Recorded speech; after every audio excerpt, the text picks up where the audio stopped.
जय हिंद दोस्तों। कल शाम तक जो हमने देश की हालत देखी, उससे हर तरफ से बहुत ज़्यादा पॉजिटिव न्यूज़ आ रही थी और चारों तरफ एक इस तरह का माहौल है कि अगले आने वाले सोमवार या आने वाले 2-3 दिन के अंदर हम पूरी तरीके से या काफ़ी हद तक ये जो डिमोनेटाइजेशन वाली सिचुएशन है, इससे मूव आउट कर जाएंगे। और मैंने अपने खुद वीडियोस में आपको दिखाया है किस तरह लोग खुश हैं, किस तरह लोग मोदी मोदी के नारे लगा रहे हैं, किस तरह गार्ड्स, चौकीदार, मेड्स, ऑटो वाले, हर कोई व्यक्ति इस देश में इस समय मेहनती व्यक्ति, ईमानदार व्यक्ति मोदी जी के साथ है। दोस्तों, मुझे इस समय इसलिए दोबारा से अपना वीडियो डालने की ज़रूरत पड़ी क्योंकि आप कब तक आफ्टर ऑल अपनी भावनाओं को रोक कर रख सकते हैं? आप कब तक किसी की बकवास सुन सकते हैं? अनफॉर्चुनेटली इस सारे पॉजिटिव मूवमेंट के साथ मैंने एक वीडियो देखा जिसमें दिल्ली के मुख्यमंत्री श्री अरविंद केजरीवाल बीबीसी लाइव को कोई इंटरव्यू दे रहे थे।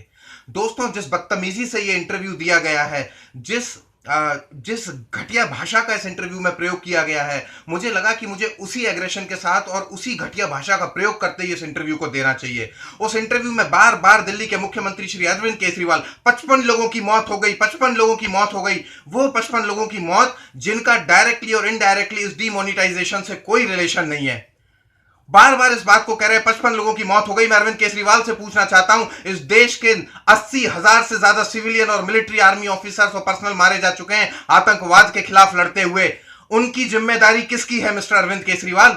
अरविंद केजरीवाल, मैं आपसे जानना चाहता हूं, उरी में हमारे 17 सैनिक मर गए थे, कश्मीर में पत्थर फेंकने वाले रोज 2 या 3 सैनिकों को शहीद कर रहे थे, उनकी जिम्मेदारी किसकी थी? जिस दिन से आप दिल्ली के मुख्यमंत्री बने उसके बाद दिल्ली में 4,500 से ज्यादा रेप हो चुके हैं। क्या आपकी सरकार रेप करा रही है दिल्ली में? क्या आपकी सरकार की वजह से रेप हो रहे हैं? क्यों नहीं मैं ये मान लूं कि आपने दिल्ली की जनता से कहा था कि आप उनको सीसीटीवी देंगे, सीसीटीवी दिल्ली के हर कोने में लग जाएगा, उसके बाद महिलाएं सुरक्षित हो जाएंगी, लेकिन ऐसा नहीं हुआ और उसकी वजह से हर एक रेप के जिम्मेदार आप हैं। क्या आप ये मानने को तैयार हैं?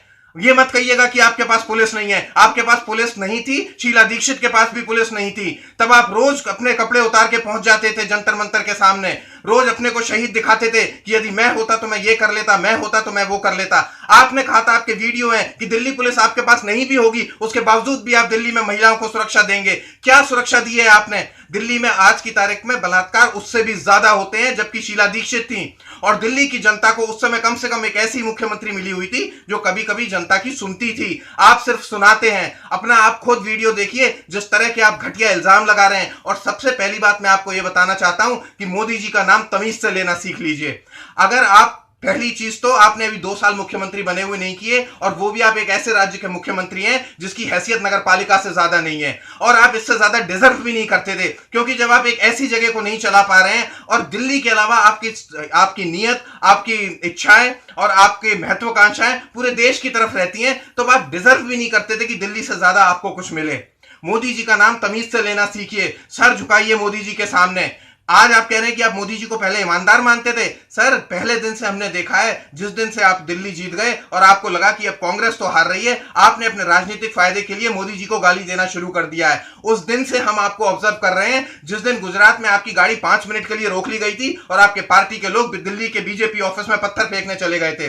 जनता को बेवकूफ बनाना बंद करिए। आपको किसी मौत की चिंता नहीं है। अगर आपको मौतों की चिंता होती तो आप दिल्ली में चिकनगुनिया और डेंगू से मरने वाले लोगों के घर गए होते। अगर आपको दिल्ली की चिंता होती तो दिल्ली में बढ़ रहे रेप्स और अपराध के ऊपर आप लड़ रहे होते। अपराध रोकने के लिए पुलिस की जरूरत नहीं है सर, अपराध रोकने के लिए इच्छा शक्ति की जरूरत है जो आपके पास नहीं है। भ्रष्टाचार रोकने के लिए इच्छा शक्ति की जरूरत है जो आपके पास नहीं है। भ्रष्टाचार रोकने के लिए जो इच्छा शक्ति की जरूरत है, सारा देश आज देख रहा है, वो मोदी जी के पास है। सर, उनसे कुछ सीखिए, काम करना सीखिए, तमीज से बात करना सीखिए। इस तरह के बदतमीजी के इंटरव्यू देखे जिससे जनता, जो आपसे, आप खुद मान रहे हैं कि आप सोशल मीडिया में अनपॉपुलर हैं। सर, हमारे ही जैसे लोग थे, मेरे फेसबुक पे जाके आप चेक करिए, आपके लिए सफेद टोपी पहन के हम आते थे रामलीला मैदान और जंतर मंतर पे। लेकिन आज की तारीख में हालत यह है कि अगर हमारे बच्चे भी देख लेते हैं कि आप टीवी में आए हुए हैं तो आके बोलते हैं कि पापा जी फिर अरविंद केजरीवाल आके फालतू बात कर रहे हैं।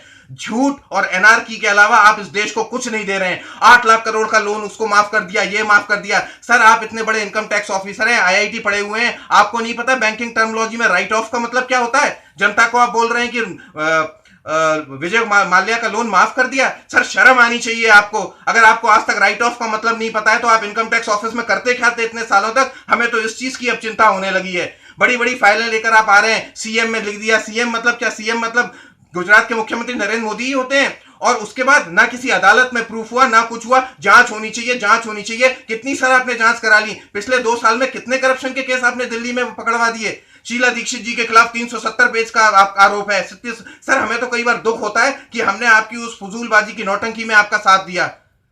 सर समझिए, जनता के मूड को पहचानिए। सारी जनता को यह लगता है कि आम आदमी पार्टी और शायद तृणमूल कांग्रेस के ही पास सबसे ज्यादा काला धन है, इसीलिए वो सबसे ज्यादा शोर मचा रहे हैं। निवेदन है सर आपसे, अपने आप पहले ही बहुत अलोकप्रिय हो चुके हैं, कृपया अपनी अलोकप्रियता को और मत बढ़ाइए। जनता इस समय मोदी जी के साथ है। आप जनता की हेल्प करने की कोशिश कीजिए, आप रीजनेबल पॉइंट्स उठाइए, आप लोगों की हेल्प करने की कोशिश कीजिए। दिल्ली की लाइनों में जाके प्रॉब्लम मत क्रिएट करिए। Thank you sir, thank you very much.